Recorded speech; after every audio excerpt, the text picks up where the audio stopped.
Dice Company contains fantasy violence, mature themes, and unapologetic bickering. No feelings were hurt in the making of it, but listener discretion is advised. Dice Company will always be free, but it's not free to make. Please consider supporting us on Patreon or Apple Podcasts and get access to our weekly roundtable show Extra Roll. Just follow any of the links in the show notes for this chapter.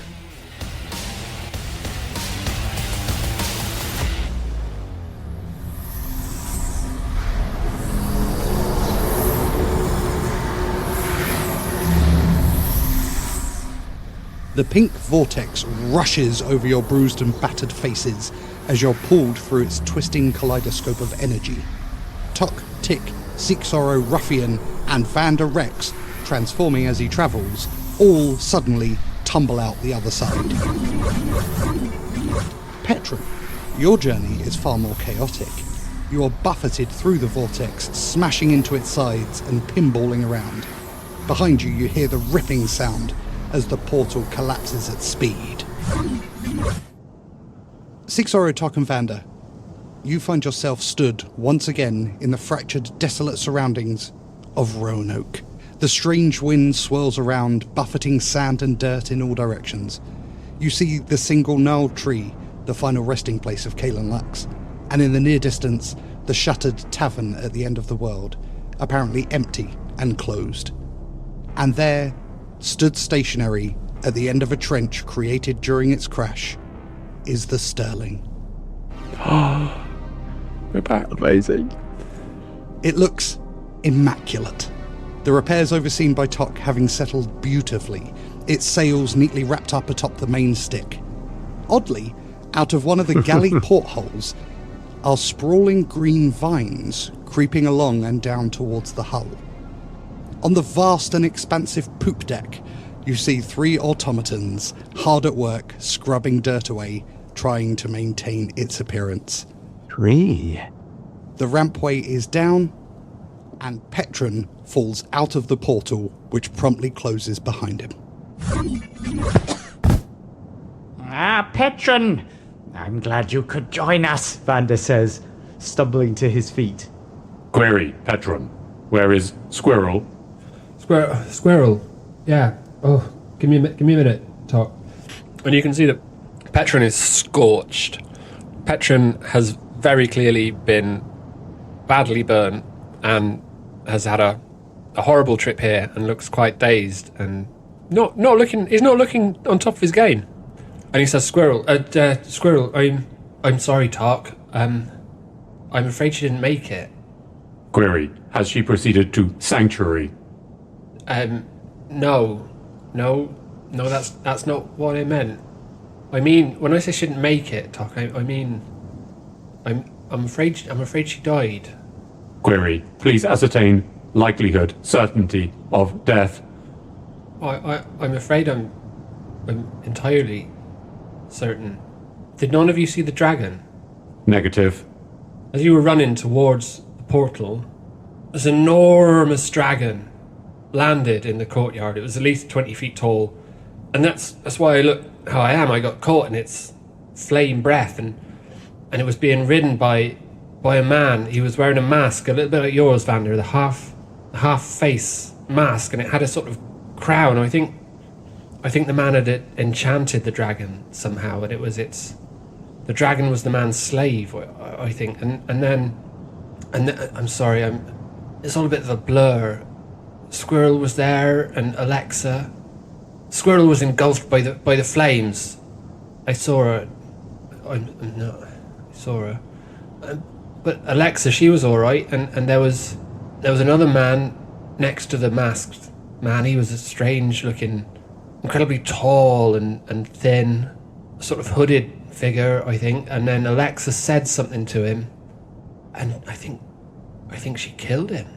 And then I was through, and here we are. I don't know what to make of it. Did any of that mean anything to you? This is egregious news indeed. What you say is of great import, though, Petren. If I may infer, I suspect the person you saw with a mask like mine, as a side note, greatness does attract imitation, was the Emperor, riding, I suspect, the very dragon that we placed in his path. Cinderim. Exactly, Tock. The news of the other with the Emperor is likely a paragon, and as to the person we unleashed, I suspect that their combined force is what overcame our friend Squirrel, as you would know her, Tock. Objection. Squirrel was the Rojan Master of Deception. The probability of demise remains under 1. We should search Sanctuary. She may be at Sanctuary. I agree that a trip to Sanctuary is most in order, as of course her powers were what secured its safety. I would find that to be acceptable. It pains me to be away from Frosthollow. I'm worried that we've unleashed something worse than what was there before. The Oromicus replaced by fiery death and destruction, but I can see that we need to regroup. I think a period of getting ourselves together and licking our wounds a little bit and working out what next is probably wise, even if it goes against my instincts. Of that we are of one mind, Petren, and do not be downhearted. We have dispatched a most horrible bastard and destroyed the Aramicus. These are tangible results, even if they came at a price. I would advise against licking wounds. Saliva contains bacteria. They may become infected. Yes, it has been some time since I have paid the tax you extract from my every word. Thank you, Tock. I assume you're conversationally sated. Now, Seeksorrow, I believe you are worthy of an invite to my lead craft. And Vander gestures at the Sterling. May I suggest we retire inside and get better acquainted? Seeksorrow looks around at this weird scorched landscape and the ship that apparently scored a kind of groove in the ground and has automatons working on it. His new friends at the Furbolg, who seems to be like smoking a little bit. And they're talking about dragons killing squirrels. And he just looks at Vander and goes, what the bloody hell just happened? You have been promoted from gravedigger to freedom fighter. Alright, yeah, that sounds okay. If it is of any consolation, you'll find there is a great deal of crossover in these two professions. Yeah, I can see that. Will my mum be alright? There was talk about fiery death in Frosthollow. I'd quite like to go back if that's the case. To my friends, I am considered a man of considerable introspection, Seeksorrow, and I believe that, at least for now, we have assuaged the evils of that place. So the dragon will just go with it, or? Yes, the Emperor has an entire continent to ravage. Well, good. Yeah, that sounds great. All right, let's get on your ship then, I suppose. What wonderful reassurance. It's very hard to know how like an ordinary guy would take in the sheer level of T-Rexes and dragons and dead men walking and dead vampire lords. I mean, just keeping up with the taxonomy of giant lizards that he's seen recently be quite challenging. Exactly, it's a cold northern kingdom. There would, I imagine, almost no lizards in Frosthollow prior to this. And two come at once. Typical. What are the chances? I will prepare the creme de menthe. And for the first time in weeks, you step aboard the Sterling. We're home.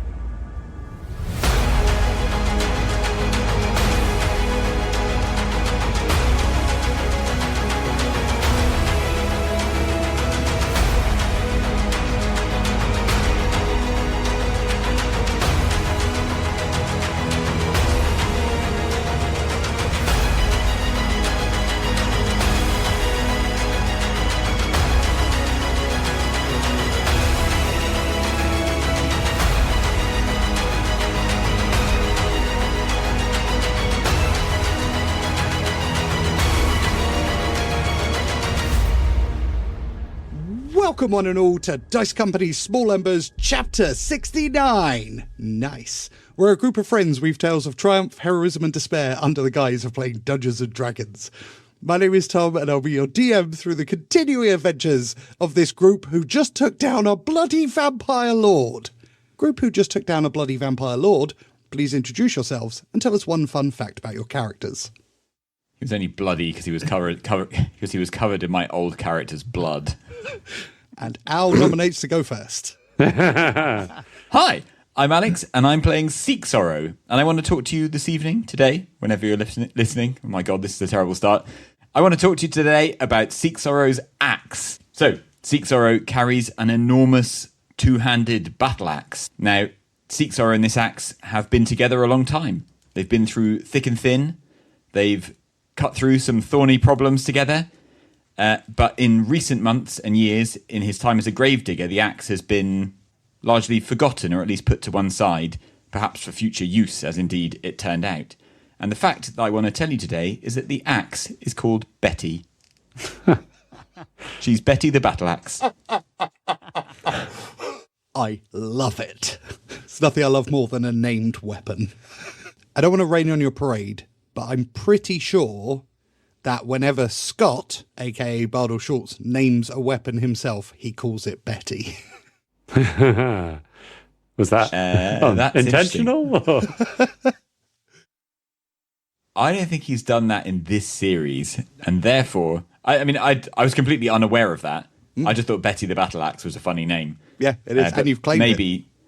Maybe also Scott's in my head.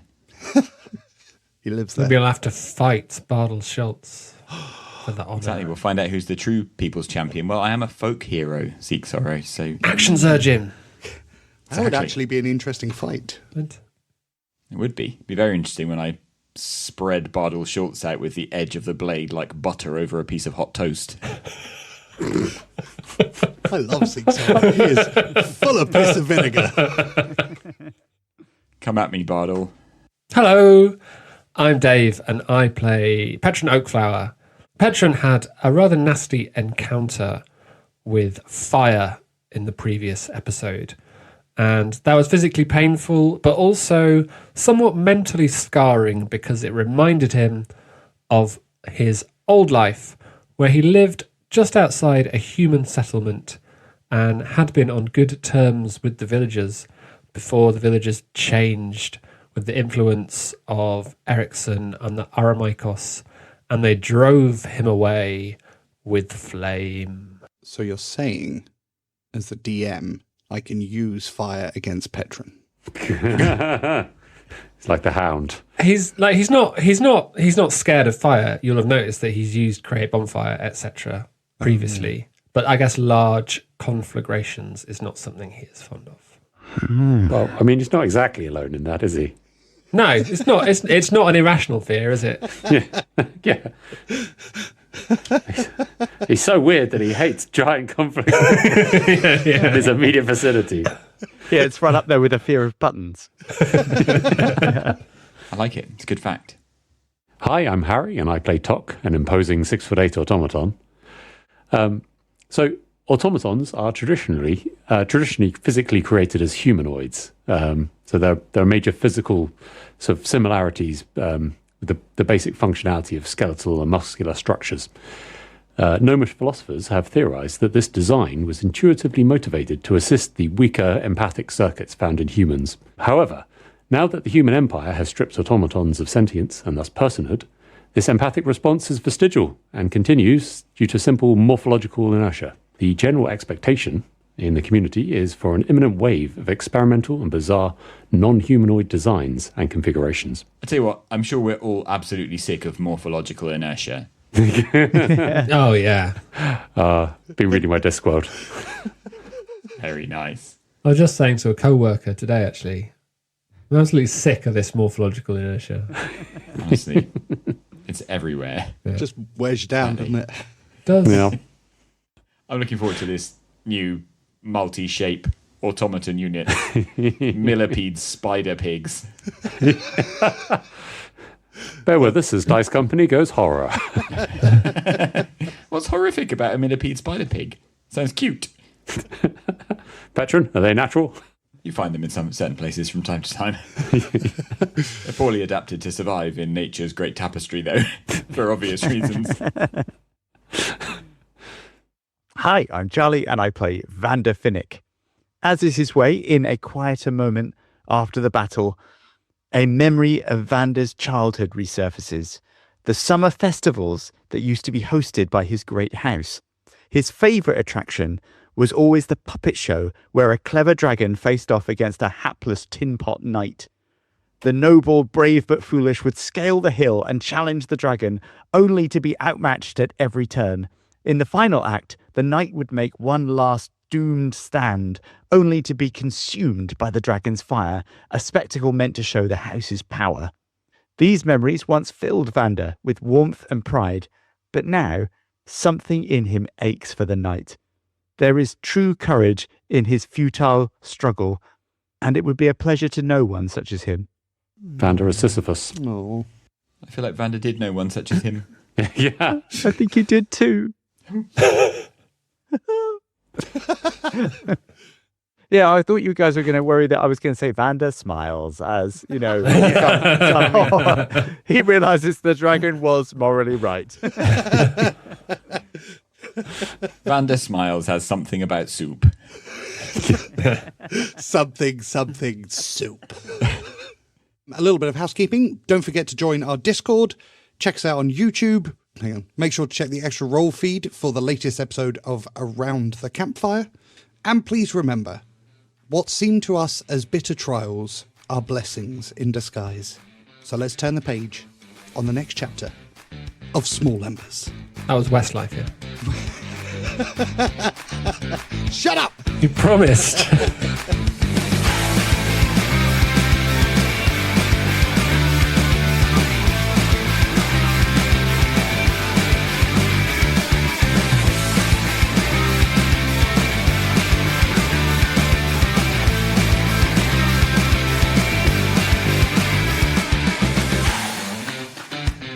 After the harrowing events of Frosthollow, the Order of the Heron find themselves once again back aboard the Sterling. Vander's hand brushes the balustrade as he makes his way onto the ship, clearly very pleased to be back at home. Gentlemen, may I invite you to the galley? I have just one task to perform before I meet you there. I won't be but a second. And Vander makes his way to the captain's chambers. Yeah, and walking like someone who still kind of suspects they're having a dream, Seeksorrow just follows wherever Vander has pointed him to go. I was going to say Tock will lead them to the galley since he's the only one who knows where it is. Perfect. Vander, you step onto the poop deck and up to the door to your quarters. You push the door open, and in your captain's chair, covered in cobwebs, wearing a captain's hat, is the dread pirate Plex. Upon the sound of the door opening, his eyes suddenly flash to life as his body jerks into animation. Vander, it is good to see you. Ah, Plex, says Vander, shambling in. it is good to see you too. Or should I say, Captain Plex of the Admiral's fleet. These cobwebs are a most interesting development, He says, looking around at what is clearly a shabby cabin that hasn't moved for quite some time. Please, Plex, do tell, what have you been up to? Vander, the potentially greatest hero the world has ever seen, Bardal Schultz, some people's champion, told me to investigate the Sterling when we came to his rescue. While I explored the downed ship designation, the Sterling, Captain Bardal and small human Benny Quez joined the Ungovernables and departed in the airship designation Century Hawk without the dread pirate Plex. They left me with parting words. I can play them for you. Please go ahead, Plex. Well, you know how it is. Nothing personal, Plex, my boy. Just think Oxnor's a bit of a better fit, as a first mate. Just think you belong on Mustang's ship rather than mine. Keep it safe till he returns. Well, if he returns. Nah, who am I kidding? Of course he'll return. Tougher than a 2 copper steak, that boy. Carry on. You know what to do, Plex. Anyway, take care. TTFN. I see, says Vander, looking intently at Plex. If I were of the disposition of a different man, I would detect a note of betrayal in your commentary, Plex. I feel ashamed. I have read many books, including those of small human Benny Quez. I believe I am experiencing hubris. The stories are clear. I must atone for my behavior. As such, I have determined that I will defend the ship, designation the Sterling, until you have decided I am ready to command once again. I see, says Vander. His eyes are light with both a sense of joy that clearly Plex is going to rejoin him, but also a sense of sorrow for Plex. Plex, captains do not feel shame, only the burning desire to win again. Though, for the time being, I gratefully accept your service. And Vander offers a small bow. The bow is returned. Well then, Plex, my friend, and first mate, there is but one small task to complete. What is it, Vander? You wear a hat not befitting of your rank. And his hands reach up very slowly to the captain's hat on his head. He grips it. There is a slight pause, and then he lifts the hat off his head as his head droops and he holds it out towards you. Vander reverently places the tricorn hat on his head. This is one captain that doesn't desert his crew, Plex. I am honored to have you as one of our number once again. Now, this ship is a disgrace. Begin the cleaning. Yes, Vander. Such an asshole. But Vander looks very warmly at Plex as he begins to clean. That'll do it then.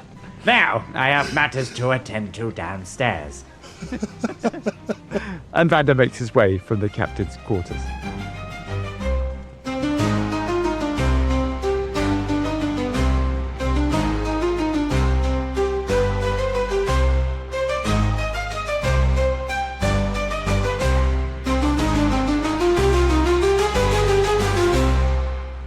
Tock, you lead Seeksorrow and Petren into the galley of the Sterling. Would you like to describe what it looks like? The previously quite homely galley of the Sterling has been somewhat overrun by, it's a large vine, Dracunculus vulgaris. So green leaves, the flower looks a bit like corn on the cob, strongly smells of rotting flesh. It's a thermogenic plant that can generate its own heat. It's quite interesting, really. Yeah, I think Petren looks a little bit taken aback by this turn of events. Tock, have you been growing this for any particular reason? It's a very odd coincidence. It was one of the samples taken from the plain of Concordia. Previously, it was only 2 inches high. Right. And you know what it is, don't you? Indeed, it is Dracunculus vulgaris. That's right, the vampire lily. I believe that is a common name. It's just a little disconcerting that there's so much of it here, given what we've just experienced. The two are not causally related, Petren. Right you are. And then I think Petren spots some of the other plants that you've got growing in there, and is much more taken with them. He's what's that? What you got going on here, Todd? This is the moss Gibelien lapuensis, a pleasant green hanging moss. Got like a fatty smell coming from it. Oh, that's very unusual. Oh, you can see I'm going to have to pick your brains on how you've propagated some of these things. That would be possible. I have a task for you later involving brains. Just going to let that slide. Vander enters. Holy hell! Tock, what is this? My small garden has become overrun. Yes, and the abominable stench? Insufficient data. To what stench do you refer? I refer to the stench that feels as though the galley has been overrun by corpses, Tock. It's this vampire lily here, Vander. There's rather a lot of it. It's got a tendency to take over when it's grown, and it's got quite a powerful aroma. Doesn't smell like corpses. The smell is of decaying animal flesh, similar to your food, Vander. I see. And if we prune this plant, can we expect it to fight back? Negative. It is not the Dyson tree, fortunately. And Tock points over into a corner at a little bramble with horrifyingly sharp thorns. Vander follows the pointing of Tock. I will leave the pruning to you, Tock, but one would hope that the ship will again be contained in its botany interests. That was my intention. Although I may have to make a small exception, Vander. Petren, I would require your assistance. Right. What do you need? I will be prepared in approximately 8 hours.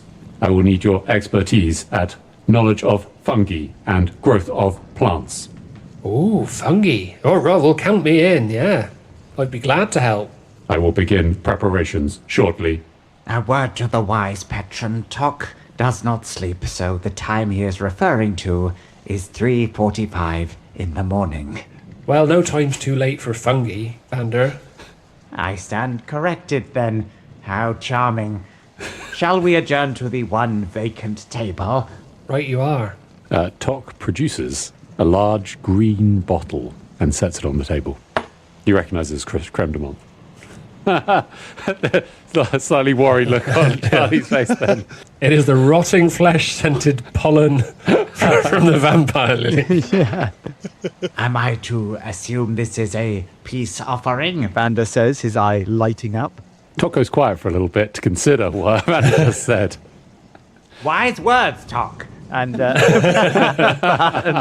Vander takes some glasses from a nearby sideboard and hands one out to each of the group.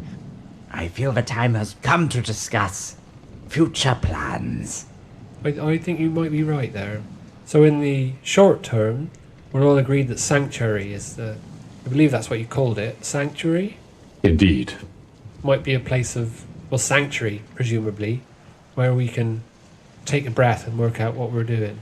The etymology you have used is correct. And I believe we must make haste to see it in order to ensure it is still a sanctuary. I have my crew readying the ship, such as it is, And Vander looks around again. for our journey. But we must plan bigger, if I may. That brings me to you, Seeksorrow. All right.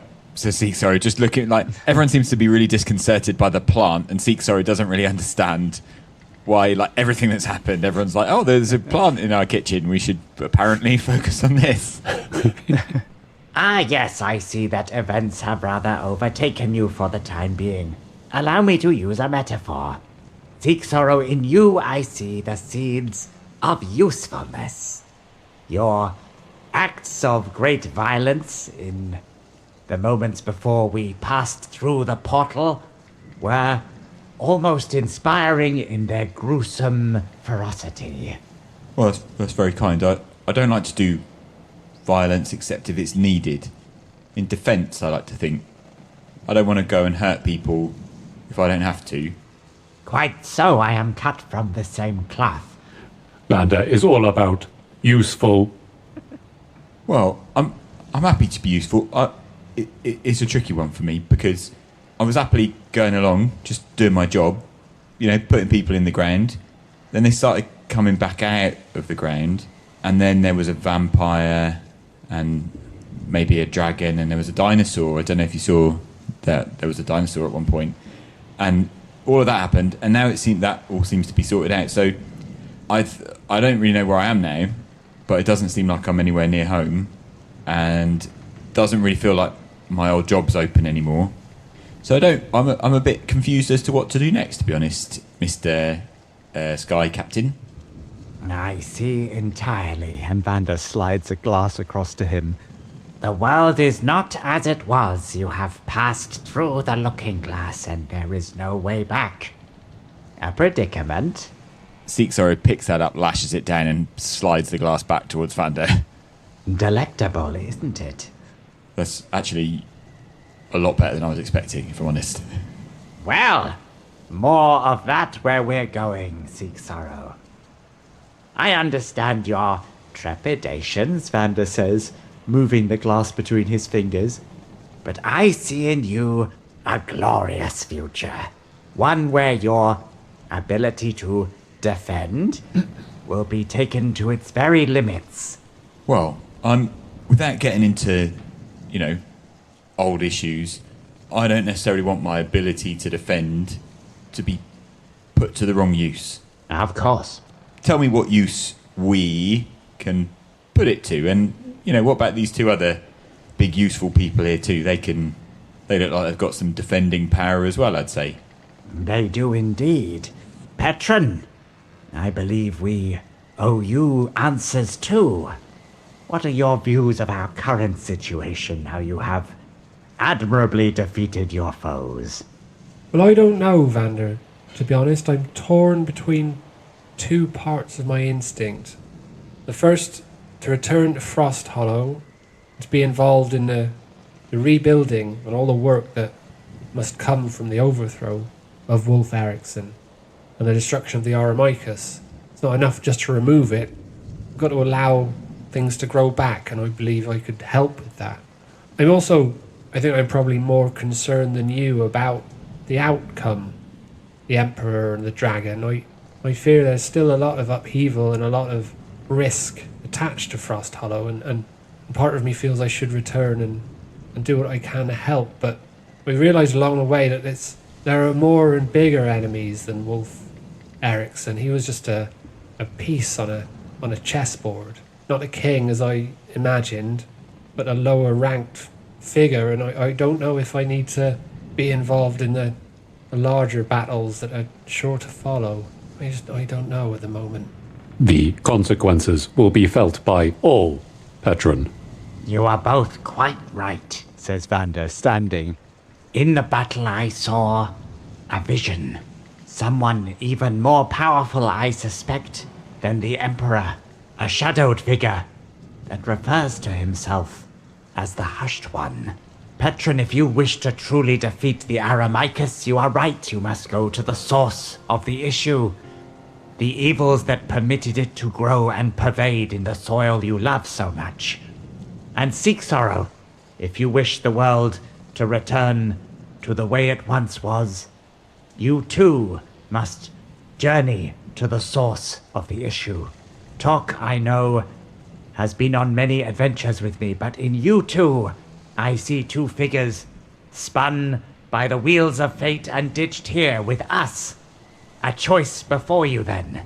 Journey with us, fight off this evil, and reclaim the world you wish to know, or return to your lives and reclaim what these evil men would leave to you. Can I ask you a question, Vander? Of course. I always answer them as honestly as I can. Vander, you answer questions with questions. Tock, his automaton batteries run low. Please continue, Petren. I'm just wondering, you speak of overthrowing this evil, and I'm all in favour of that, as you can imagine. I wonder, though, what would you replace it with? A good question, and one I would answer with a question. No. Who am I to decide who the ultimate powers should side with? I only know that what exists now must be stopped. What replaces it is a question for us all, and one I hope we will find the wisdom to answer at the end of where these journeys lead. I am in agreement. Once an infection has been cleared, new growth may be allowed. Very wise, Tock. I don't know about all these high words, but my mum would have said, do what makes you happy. And digging the holes back in Frosthollow wasn't making me happy. Not anymore. And my dad, before he died of dysentery, would have said, do the job that's in front of you. And it feels like this is the job in front of me now. So I'm in for an adventure. Sounds like you've already had a few, and I'd like a few of my own. Good man, Seeksorrow. We accept you into our little group and look forward to what comes next. Seeksorrow looks at his empty glass. And Vander dutifully pours him another. Seeksorrow gives a jaunty cheers and knocks that back as well. And you, Petren? Well, Vander, I'll certainly travel with you a little longer, at least. I can't know that my heart might not pull me back to Frosthollow one day, but for now, I'll fight beside you as we come across whatever these evils may be. I'll have to go back to Frosthollow at some point as well, check on my mum. But sounds like if the root of the threat to everyone is this bigger story, then maybe we'll all make our way back to Frosthollow once we've sorted it out. I would find that to be acceptable. I'm gladdened to hear it. And you will be glad to hear that we have a fair wind. So we may off if there is no further task here. Vander, do you refer to the air elemental? I do indeed, Tock. And Vander produces a lamp. Very nice. I will make the final preparations if we are ready to leave. I will require several hours to collect ingredients from the surrounding battlefield. I see. Will pruning be among your tasks? Pruning will be achieved, Vander. I find this to be acceptable, Tock. I will make the final preparations then. Gentlemen, you'll find spare quarters on the ship. Oh my god, I hadn't even considered the quarters. You may find particulars of other individuals. Treat them with care. Or throw them out, it's up to you. I mean, Seeksorrow obviously doesn't know the complex things about who has which room in the past, but let's say, well, I mean, Seeksorrow and Petren are going to have to take Benny and Augustus's rooms. So who's taking who? It feels like Seeksorrow should take Benny's and Petren should take Augustus's, so we're not literally just sticking the same players in the same rooms. There are other rooms. Do you remember? Yeah. You remember the floor plan at the start? There's like a dozen rooms. There are no other rooms. And thus it is canon.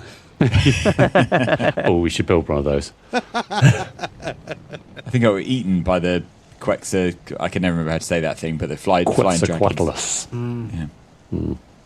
8 hours pass, allowing Tock to gather what he needs to gather. What have you been gathering, Tock? Tock, Tick, and some of the automatons will go out to gather body parts from the surrounding battlefield. So obviously there was the large battlefield around the Citadel at the end of the Great Freedom War. So there's lots of, bits of automatons, really. And Tock is going to be harvesting, in particular, the crystals, the Elephite and Memorandum crystals that make them up, but also their etheric reduction engines. Mainly there's a small crystal for each one that forms the core of it, and he's going to collect them all back, bring them to the Sterling, where he has a plan. Okay, Tock, roll me an investigation check. We've got to have at least one check in this entire chapter. Tock is going to guide himself. Also, I mean, he's got quite a lot of assistance on this. Can he get advantage? He can have it advantage. Way. Okay, Tock has rolled a natural 20 and a 4 on the D4 for a total roll of 32. Jesus Christ. Your investigations are fruitful as you are able to gather together 150 different etheric reduction engines, Elephite crystals, and the like. Awesome. That in no way will come back to bite you, Dom. I always support my players. Over the course of the next 8 hours, the rest of you see Tock dragging the remains of old automatons onto the ship. And when he and the other automatons are finished, they tell Vander that they are ready to go. Vander then places his stick in the old nook by the helm. Vander then looks skyward at the fair winds in the night air and turns to Plex. Take us away, first mate. Yes, Vander.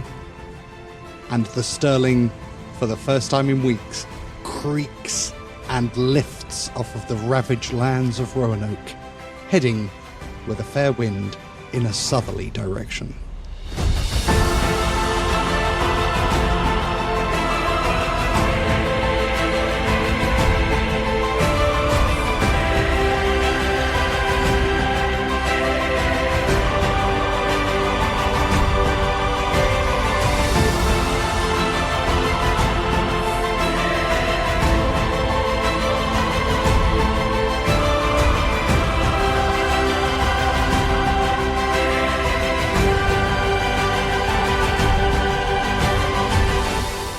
Vander, can you roll me a d20, please? What? Yeah, actual dice out for that. So we can blame Shelby if it goes wrong, or? It's a 4. 3 days travel through the intense weather of Roanoke buffets the Sterling side to side almost consistently for those 3 days, but nothing untoward happens as Sanctuary hones into view. The normally luscious and mysterious Sanctuary has changed drastically in Seraphina's absence. Large swathes of the area are open and can be seen from the elevated position aboard the Sterling. However, it is not completely exposed. As you get closer, you can see familiar faces such as Felix, Cato, Elara, and even Isabella. The actual construction around Sanctuary, previously magical and controlled by Seraphina, does not appear to be completely destroyed. You may take the Sterling in to land into the centre. And Vander guides it down gently. And with a it lands into the watery lake in the centre of Sanctuary. Textbook. Sorry. You refer to the lake having water in it, or? The old watery lake. Most of the internal construction of Sanctuary remains the same. The hut, which used to belong to Seraphina, does appear to have a fire burning inside of it. But as you land, you are met with cheers and surprised and excited voices as the villagers of Sanctuary welcome you home. The door to Seraphina's hut opens, and out steps Rosalind. Oh. Who?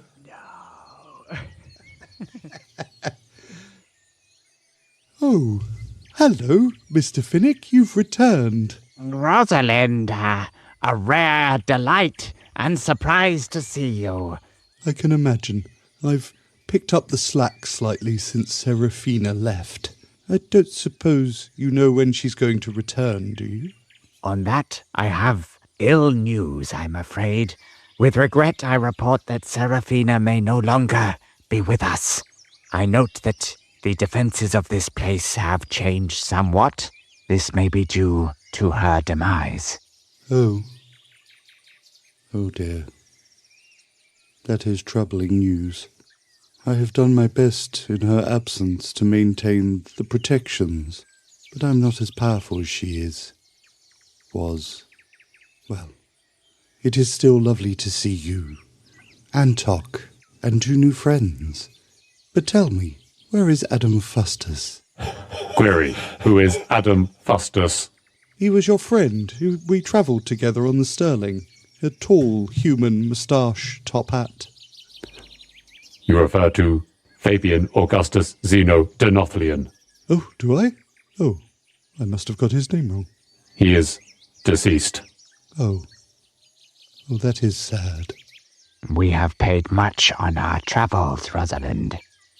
So I can see. You have my heartfelt sympathies. May I introduce our new companions, Seeksorrow and Petren. And the elderly Tortle approaches you both. Hello, it is a pleasure to meet you. My name is Rosalind. Hello, Rosalind. My name's Seeksorrow. A pleasure to meet you. And where do you hail from? I'm from Frosthollow. I was a gravedigger until my body started coming up out of the graves, and I had to change profession to become a sky pirate adventurer. It's funny how the fates twist our futures so quickly, isn't it? Yeah, that's true, and you're a very big tortoise. A Tortle, that's right. Well, good to know. So I've not met a turtle before, but it's very interesting. We are not a common species around this area. And your large friend, I must admit, I don't recognize you. Who are you? And I think Petren has been kind of hanging back slightly shyly, but then steps forward and says, "Oh, hello, nice to meet you. My name's Petren. I'm a furbolg." Welcome to Sanctuary. You are welcome, and you are safe. Thank you very much. It's lovely here, isn't it? Feel free to look around. You are, of course, honoured guests, and may wait within the boundaries of Sanctuary for as long as you need. We will provide the best protection available to us. Right, you are. Well, thank you very much. Tell me, Rosalind, what news have you from Sanctuary? Well, as you can see, the population has grown somewhat, and yet the protections have been lowered. However, we avoided drawing the ire of the Sons of Kale, and we are still doing the best we can with what we have available. Truly admirable work, says Vander, looking around. Maybe it is early in the day for me to ask such things, but may I ask a favor of you, Rosalind? Of course, Master Finnick. I have some matters to attend to. Would you be so kind as to make guests of my 2 new companions and keep the Sterling safe while I am away? I think if I can maintain balance in the life of Bartle Schultz, I should be able to handle your 2 friends with some ease. That gets a chuckle from Vander. Of course. How silly of me. Gentlemen, you will wish to recuperate, I'm sure. I have some tasks to see to, but I will be back in good time. Plex? Yes, Vander? The ship is yours. I am Captain? The ship is yours for safekeeping while your Admiral is away, Plex. I will continue to pay for my hubris, Vander. Your time will come, Plex. Your time will come. Yes, Vander. I'd like to point out that could be read one of 2 ways. Rosalind, one final request. I will need some small mode of transport. Nothing flashy. And she gestures towards a stagecoach with 2 horses. Vander smiles at that, Again, Rosalind, my sincere thanks. and he begins shuffling towards the stagecoach and like a serpent slithers inside. How long are you going to be, Vander? I should think somewhere between 6 and 9 weeks, Petren. Weeks? What? Well, what are you doing? I thought we were making plans. It is best not to inquire, Petren. It is for plans I travel, Petren. Trust to this place. I'm sure you'll find plenty of delights to take up your time and rest, dear friend. But is he always like this, Tock? That is correct. Most of the time, Vander says, as the coach pulls away. Perhaps first you would like to see the Grove. I believe Master Tock helped in its construction. Indeed. I would like to see the Grove and Valyria Frostborn again. I do enjoy a grove, so that would be top of my list of places to visit for sure. Petren, there is a Jerima tree in the Grove. A Jerima tree. I don't think I've ever seen one in the flesh. Right.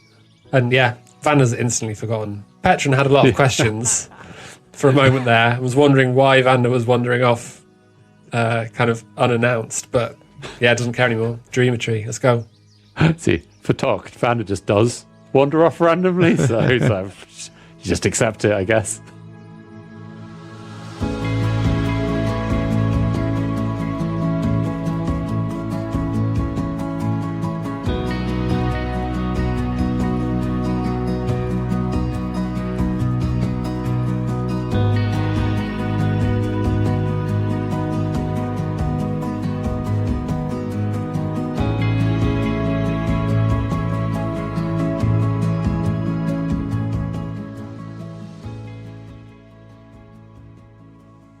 With Vander missing, the days in Sanctuary turn into weeks.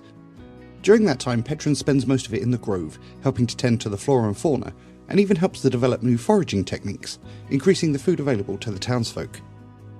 Seeksorrow, meanwhile, gets to know the defenders of the town, while Tock whiles away the hours in his workshop aboard the Sterling.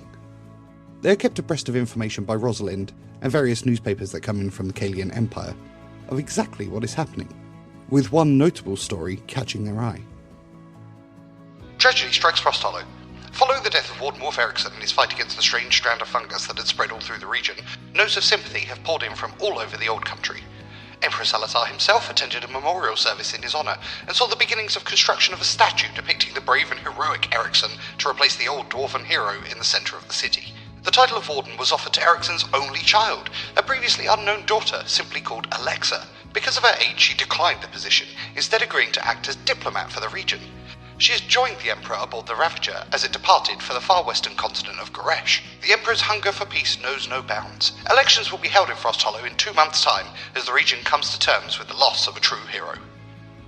Infuriated, the group question the whereabouts of Vander, but Tock explains once again that sometimes Vander just disappears, but he always returns.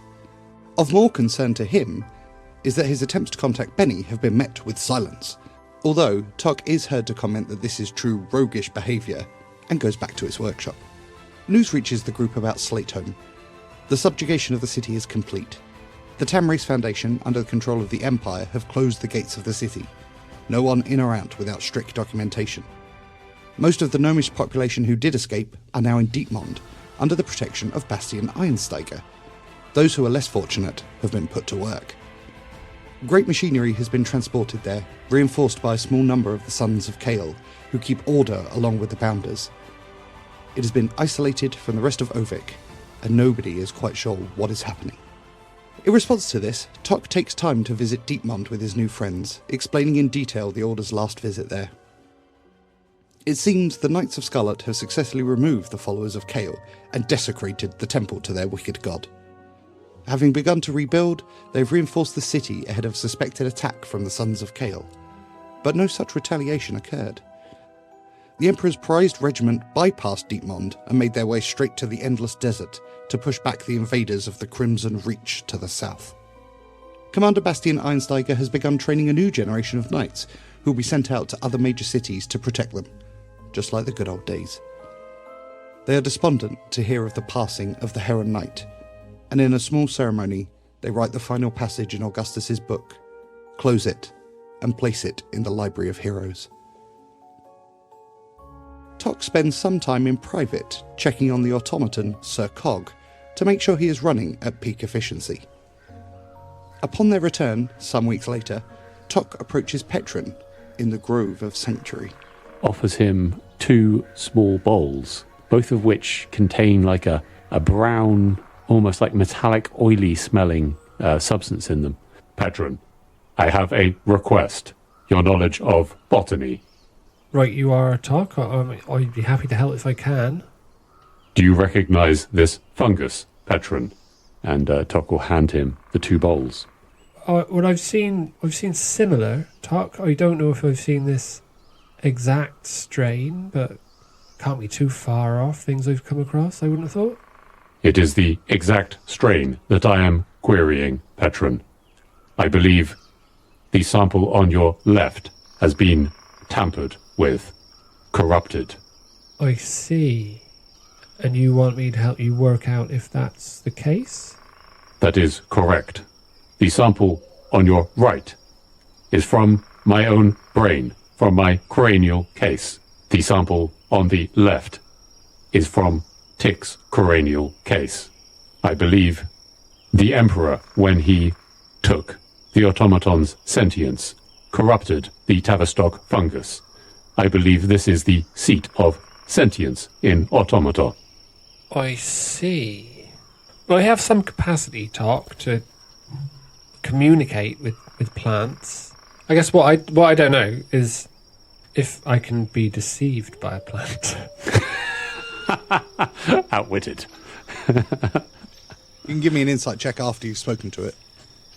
Yeah, okay, I'll do that. So I'll cast Speak with Plants using my Staff of the Woodlands. So Petren, scratches a small shape into the mossy soil beneath it and then leans over the fungus and says, hello.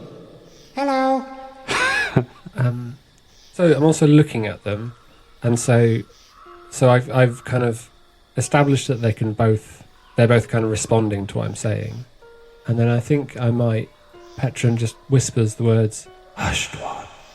And as you do that, the sample from Tick's brain begins to shiver and move before then dying down. Did you see that, Tock? There was movement in the sample from Tick. Almost like a shudder. This may suggest a connection. Can you explore further, Petren? I can try. What can you tell me about the hushed one? It is a being from a Not you, Tock. We are scared of the hushed one. We must do his bidding. Right. So I turn to Tock and I say, I'm really sorry, Tock. It seems that it is infected. It says it must do the hushed one's bidding. It is good to know, Petren. With time, this may be remedied. I wonder if there's anything we can do. I'm hesitant to run experiments on it because, as you can see, it's at least partially sentient, but I wonder if it can be propagated in a way that removes the infection. That may be possible, Petren. It may also be possible to propagate larger quantities of the sample from my own cranial cavity. Well, I'm happy to have a go at that. I would find that to be more than acceptable. Well, I do enjoy a challenge when it comes to gardening. If I'm sorry to speak of your, your brain matter as such, but you know what I mean. It's basically just an onion. I comprehend, Petren. I will reserve a space for our work. Well, that'd be lovely. Thank you, Tock. Tock is going to go and prepare an experimental space a little way away from the main bit of sanctuary, just in case something goes wrong. Not going to create some kind of brain-rotting fungus that takes over the whole town. I'm sure it'll be fine. Be fine. Fine. I can already see the two of you are a terrible combination. Yeah. Petren's really excited about this. He's really looking forward to doing a propagation task and having a buddy to do it. I mean, so he's going to set out in the space that they've prepared, some samples and feedstock of the Tavistock fungus from his own cranial case, but also a significant number of Jurema saplings, like tiny little seedlings, that he's going to spread across a large area. But he's also going to bring with him a small cracked pot with a pillow wrapped around it that you might have recognized from the Sterling's mess. Petren, it is ready for you to proceed with your work. How long would it take for Petren to grow basically all of these things into trees? And the answer is 1 action. Because D&D is nuts. 6 seconds. Tock's going to stand back just in case this affects him. So, having had Tock kind of describe his requirements, Petren looks at him and says, "You're sure about this?" I am sure. You may proceed. Right, yo. And Petren does his now familiar movement with his staff, and suddenly all of the trees start bursting with growth. They quickly bud and then flower, and the branches stretch and wind around one another, and within seconds, the saplings have become large, overgrown trees. That is extremely impressive, Petren. It is the result I was anticipating. Well, I'm glad I could be useful, Tock. I don't know quite how I've been useful, but it seems to have served a purpose, and so that's grand. I will demonstrate upon the Sterling. So Tock is going to very carefully uproot just a few, maybe like 5 or 6 of the saplings, probably enough for around 1 automaton size. Ooh. And he's going to take them back to the Sterling, to his workshop. Petren, Tock will invite you back to his workshop to show you what he's going to do, carrying this small sapling that he had with him that was unaffected. As he gets to his workshop, he's going to set out on the bench, small sapling and a number of crystals, one of which glows brightly. This crystal is taken and placed amongst the leaves of the small sapling that he's got, which grow and bind around it until they kind of look like thickened, like something the size of a grapefruit, or like a cabbage of twisted leaves around this glowing crystal. After this, he's taking some of the wood from the other saplings, and without actually cutting it, he's forming it into a small body, like arms, legs, a torso, but upside down, so it would look like the head was within the soil. At the end of this process, he disinters the roots of the sapling from the pot, places within them a white crystal and a red crystal. There's more of this sort of the fungus, the Tavistock fungus, sort of like slick around them, around the roots. He then starts proceeding to encase this whole small automaton in steel armor, a cranial case for the head, like full sort of armor for the rest of the automaton. The process takes very little time, like he's been planning this for a while, and when he's finally ready, he steps back, and this small creature, hopefully, moves. It does move. Takes one step forward. An entirely new life form has just been created. Petren, this is Little Tick. Hello. I was really wondering what voice you're going to get for that. Petren's probably gone very quiet and thoughtful, and says, "Have you thought about this, Tock? I mean properly. Have you thought this through?" I have analysed the situation at length, Petren. And Tock will turn back to the small automaton and say, "Little Tick, I am Tock, your creator. Well met, creator. You have much to learn." Then begin teaching. Is Little Tick sentient? Gonna make their own decisions? I believe so, Petren. And who's going to be responsible for a Little Tick as they find their way in the world? I will be responsible, Petren. I find this to be acceptable. And have you thought about what that means, Tock? Have you thought about the weight of that? At length, Petren. The chain of ticks and tocks will continue into the future. One day, Little Tick will create a Little Tock to replace me when I am damaged and repairs are not effective. And how many of these little ticks are you planning on making? Just one, or a group? An army? I plan one tick, one tock. For each generation, the other automaton I will create will not be tick or tock. They will be new. They will be sentient. I'm worried about this, Tock. What are your worries, Petren? You created life. Complex life. A really complicated organism. It's not like growing a carrot. It's so much more, well, complicated. I keep saying the word complicated, and that's it. When you brought a whole life into the world just like that, and I could not have performed this action without you, Petren. Don't say that. Don't. At this point, Little Tick walks into a leg of a table and falls over. I think you might need some guidance on how to deal with this. I don't think I'm the right person, but... Indeed. Object permanence will be one of the first lessons. I'm speaking philosophically, Tock, not... Oh, never mind. I'm worried about this. And Petren wanders off to have a worry elsewhere. Wanders off to actively worry. Yeah. For other people, it's a passive trait. I'm so tired. I wanted to jump in, but I'm so tired of my kids just going, "Then begin teaching."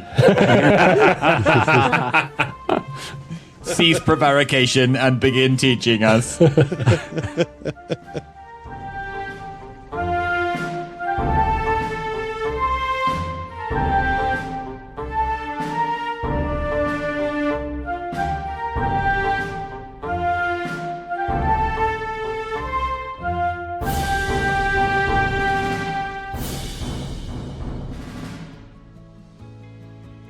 The following weeks pass with little incident as you await the return of Vander.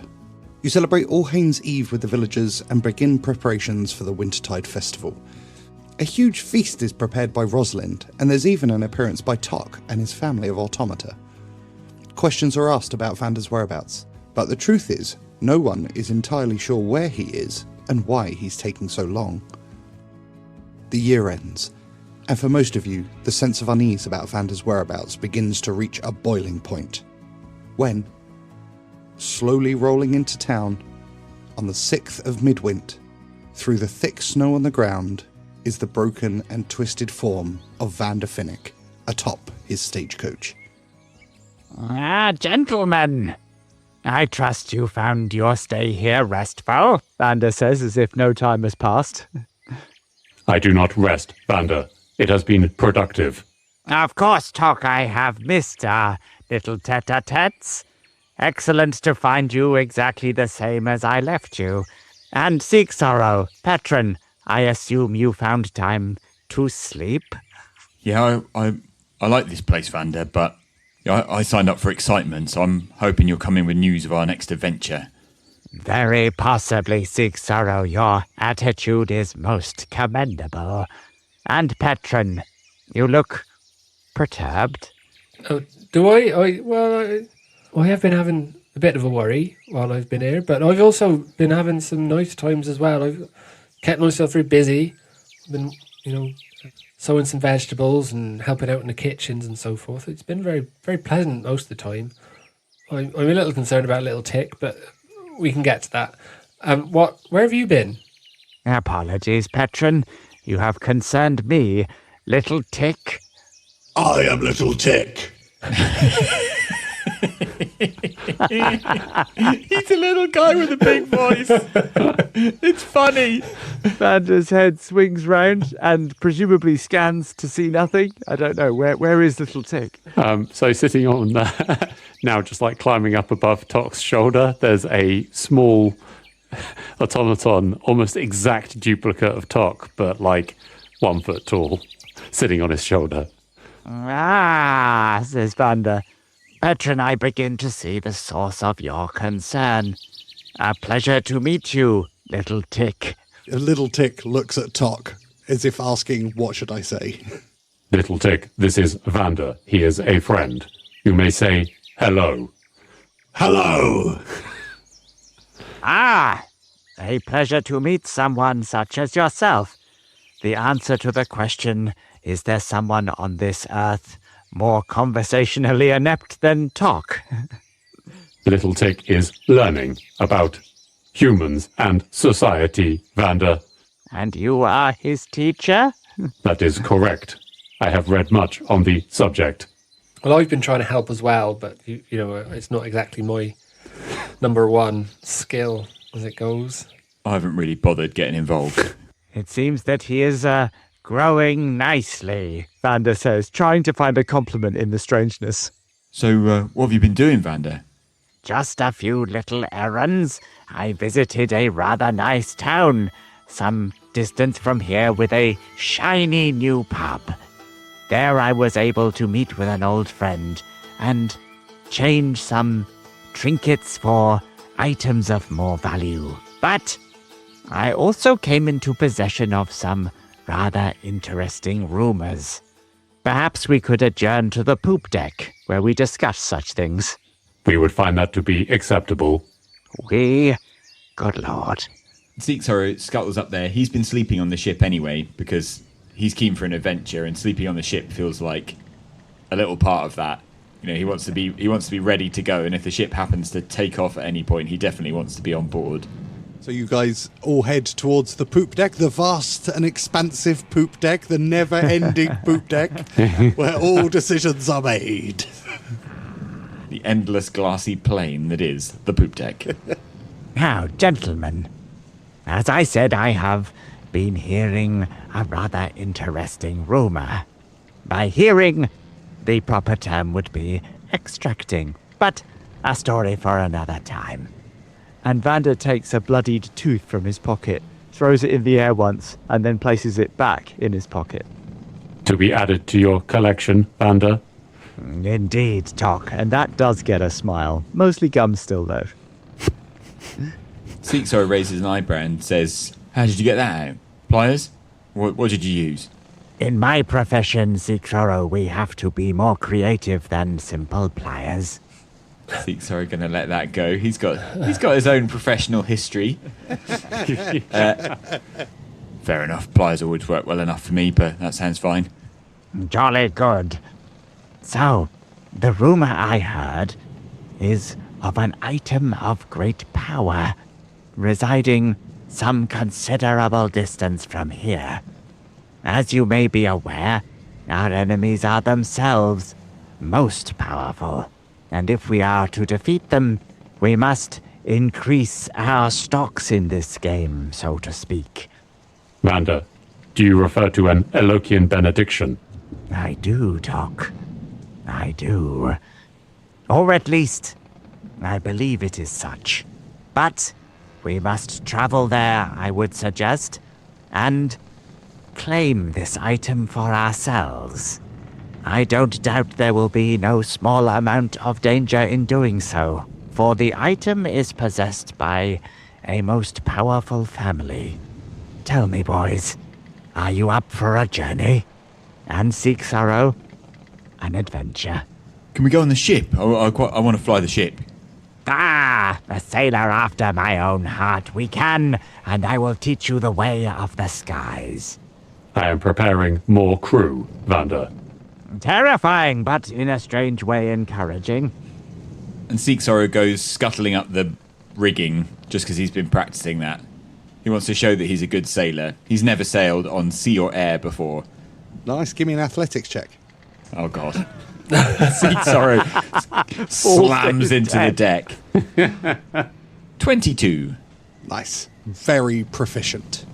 He's gone up the main stick to, inspect the flappy things, even though he doesn't know what they do.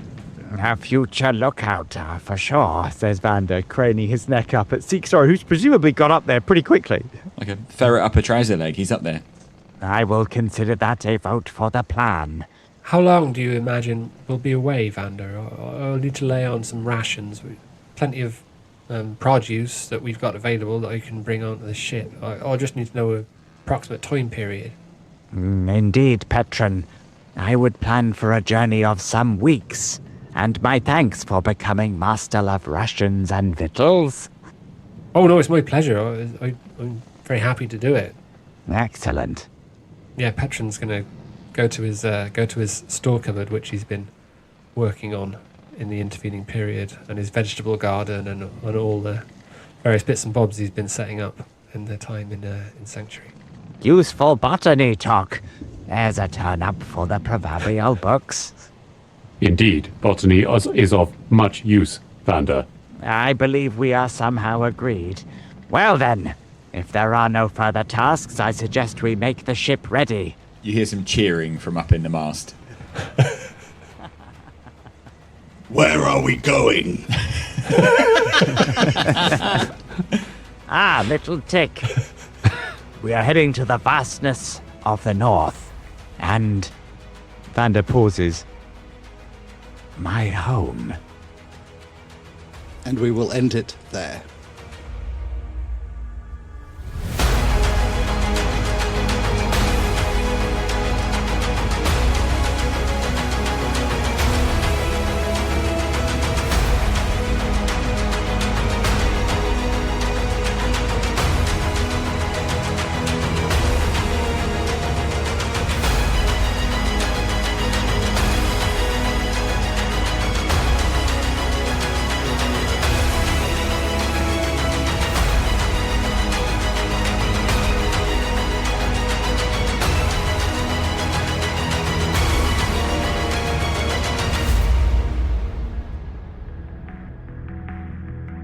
You've been listening to Dice Company's Small Embers, starring Dave Windust as Petren Oakflower, Alex Morrison as Seeksorrow, Charlie Blackadder as Vander Finnick, and Harry King as Tock, with Tom Patrick as your Dungeon Master.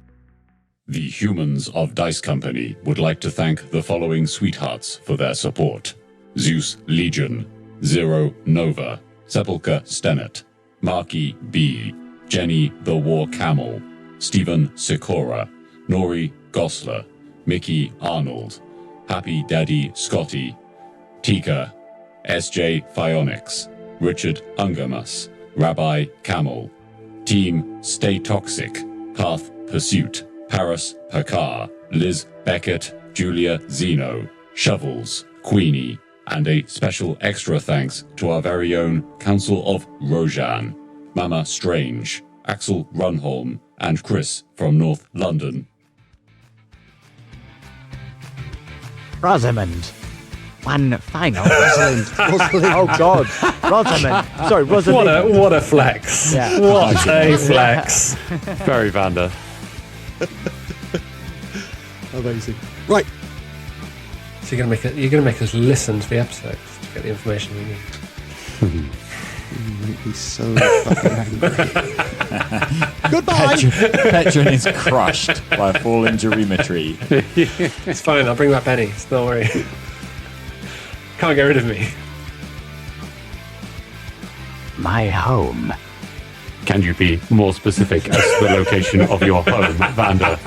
Is your backstory sufficiently developed for you to give us the answer, Vander?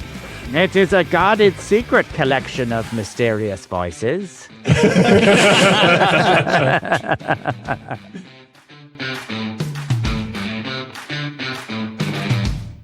Lore. Thanks for listening. Please consider supporting Dice Company on Patreon, where for the price of a cup of coffee you get access to a whole other show, Extra Roll, as well as an ad-free listening experience. The Dice Company Discord server, along with our socials, can be found on our link tree in the show notes. If you enjoyed this chapter, please like and subscribe, and don't forget to recommend us to your friends. If you didn't like it, recommend us to your enemies. And we'll see you next time on Dice Company.